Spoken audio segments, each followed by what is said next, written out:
Hi everyone, I am Bilal. Today is November 26th, and here is the latest AI news. All right, first off, Meta recently broke the news that they are looking at buying Google's TPUs for their data centers. That caused Nvidia's stock to decline by 3%. Now, in response, Nvidia has said that their chips can handle a wide variety of AI workloads, whereas the chips, which are based on the ASIC architecture, like Google's TPUs, are more specialized for specific workloads, even though those TPUs are they give you way more performance for the same amount of power. Now, Google has vertically integrated their TPUs so they can get way more out of them than other organizations. So as other organizations start using them, like Meta, they'll have to optimize their models to work on TPUs or optimize the TPUs to work on their models. Now, basically what NVIDIA has said is that the demand for their latest Blackwell architecture chips is excellent, and the market should have faith in them. The global chip race is going to get even more heated, and NVIDIA will face even more challengers from all sides. AMD is introducing their ML400 system, which is a full rack system designed for cloud solution providers. And because of geopolitical reasons, Chinese companies have to speed up their drive to build their own AI chips. And as they start to catch up, you'll start to see more AI chips in the market. Power consumption is going to be one of the biggest points of differentiation between these technologies. You will hear talks of thermal design power, which is basically how much heat a chip produces under full load, and basically that means how much power they consume.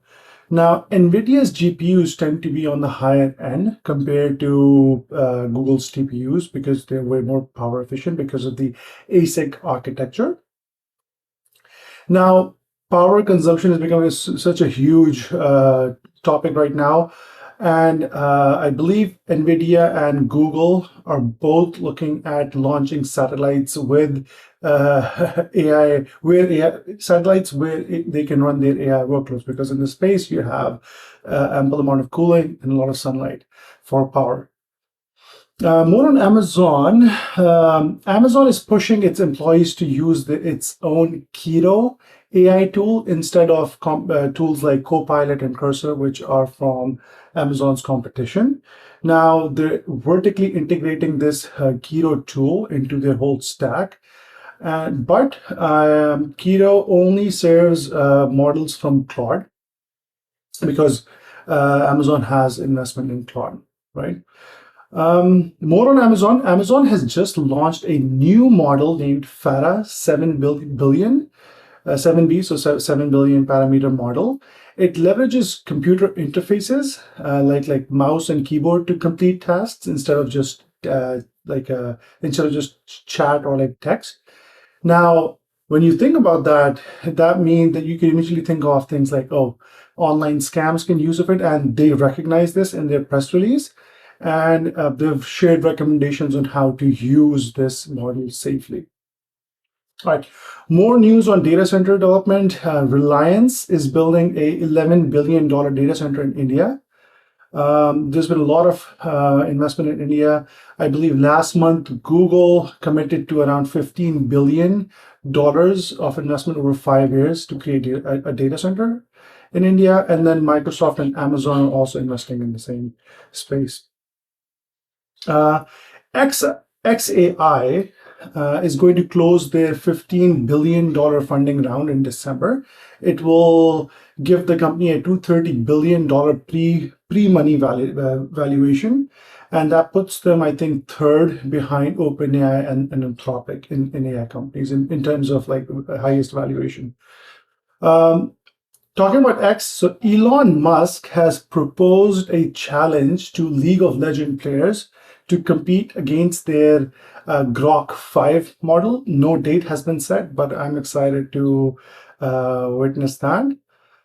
Black Forest Labs, they just launched their Flux 2 model, which is their flagship image generation and editing model, similar to Nano Banana, but they're claiming it to be cheaper than Nano Banana. ChatGPT has introduced a voice mode as part of the chat. So before, when you went on voice mode, it opened a bubble and you talked to it. Now it's going to be part of the chat experience, where as you speak with the model, you can see your own, you can see this transcript, and you can stop the voice at any point and then continue talking over chat, over text. Character AI is a company that has introduced a stories feature where users can interact with the storyline. They can pick characters, they can select the genre, and then they can make choices that will progress the story along. So that's going to be interesting. Um, Google recently launched their AI coding application, Anti-Gravity, which is kind of a competition to Cursor. A new vulnerability has popped up that allows attackers to use indirect prompt injection to steal sensitive data. And it does it by manipulating the editor to create a malicious subagent that does it for you.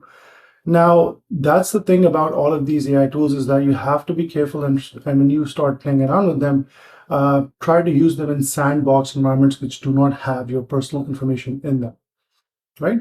Now, moving on to Perplexity. Perplexity's global app downloads have dropped by 80% in the last 6 weeks. What's more concerning is that the drop could imply that the early growth that Perplexity saw was from paid marketing and not organic growth, because organic growth does not decline so fast. I was using Perplexity for a long while when I got a free trial because of my student membership. So now that it's gone, I did not continue that pro subscription, right? Now, Perplexity is investing a lot in different things like the comment browser, so they should keep up. I do love Perplexity search. I think Perplexity search and Grok search are like the best search models out there. Anthropic has released a research that estimates that widespread adoption of AI tools can raise labor productivity by 1.8% per year across U.S. economy. That's big in the grand scheme of things. MIT has introduced a generative model that can create new molecules that will help us fight hard-to-treat diseases.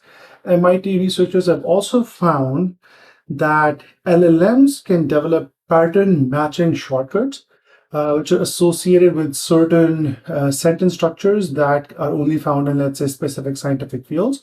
So when a model comes across a sentence structure, it will use its pattern matching shortcut to assume that it's in that field and give you an incorrect response, where it should be actually thinking about that question and giving it a thoughtful response. US has launched a mission Genesis, which is going to embed AI deeply into scientific research. This will basically they will basically train foundational models to build AI agents that will automate workflows and perform scientific breakthroughs in the field of science and engineering. I read a very interesting article on the ever-growing training costs of these models that we're using right now. Basically, what it showed is that for profit margins to increase for all these companies that are training these models, the training costs have to flatten out, because if they don't flatten out and they continue on the same growth, the training costs will match world GDP, which is impossible, right? So the only other options are that either the ROI for the models increases, which is a tough ask as well, or that like the scaling limits kick in. So that was a very interesting read. I highly recommend people read up on that. So talking about scaling limits. So before Gemini 3 Pro came out, when newer models were coming out, they were just giving small performance gains compared to previous versions. So there was a lot of talks about scaling limits had kicked in. So Gemini 3 Pro launch kind of changed that because of how much performance it increased over its last model. Now, let me talk a little bit about what scaling laws are, because you will hear that word a lot. So scaling law is a relationship that describes how a model improves as you increase the computing power and the training data that you give it, right? It allows researchers a way to anticipate how a model will perform as they invest more and more resources into a model. All right.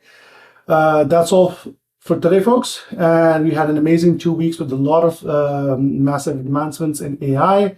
I hope you all have a great Thanksgiving, and I will catch you after the break. Bye-bye.